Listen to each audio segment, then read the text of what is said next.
Steve's SEL0320, Samuel Leggett, representing JVS, back here again for another review for Carnival Row. This is episode 2. Vignette has put herself in a situation. She got not just compromised from the lady of the house where she forgot the umbrella, but then the man of the house attempted to sexually assault her, and she wasn't going to take it. And she dips at it, went back with her friend, and then got up with this organization called the Raven. Now, the funny thing about this is coincides with Orlando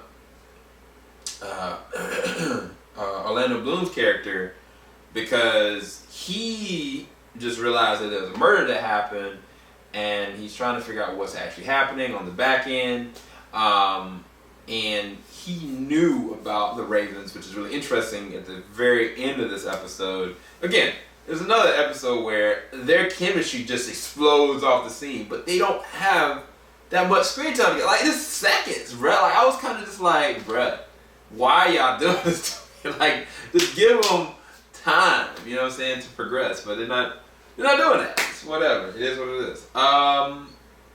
But then you got the mayor, or I think he's the mayor, where his son has like been abducted.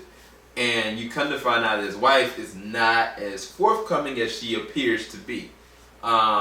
And that is directly tied to, I think, a whole other organization outside the Ravens. I thought it was the Ravens, but no, it's strictly connected to the wife. So one thing I like about this is all these different factions. It's people that, you know, practice witchcraft, mysticism, people that are of a whole different species.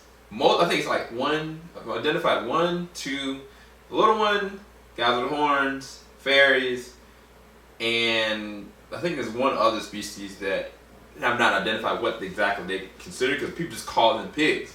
But what was interesting is when Orlando Bloom's character was with the young lady that kind of was like, I need to pray over her, and they had that conversation about, you know, ways things are, the status quo now, and Orlando Bloom confessed that Jack was saying that there was an evil that was underneath the city, and he didn't believe it at first, and she was like, well, it might be true. And it's kind of like, we saw, but it's kind of like, what else could that be? You know what I'm saying? Like, is it a hybrid? Like, is it a combination of two? She said it's not either human nor her race. So I really don't know what's really going on. It seems very fascinating.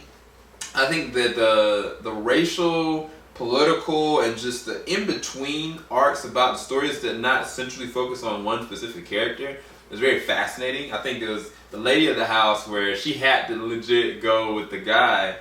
There's a different race, and species, I should say, get under his umbrella. And like, I was kind of like, she gonna end up with this man.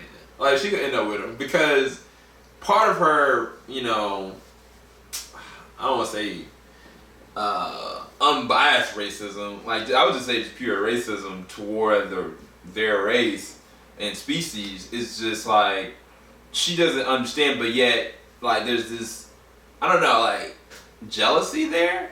And so I think that jealousy is going to spawn into curiosity. And then when he was talking about the drugs that she's taking, like, I was like, oh yeah, they're gonna end up together. Now she understands that her brother has no money. It's gonna be interesting. I'm curious about that arc. I'm curious to see where that goes. But anyway, hope you guys enjoyed the review. This is an interesting episode. I think about the same number rating as the first episode. I'll talk to you guys later. Keep it locked. JVS, we ain't gonna stop. Peace, guys.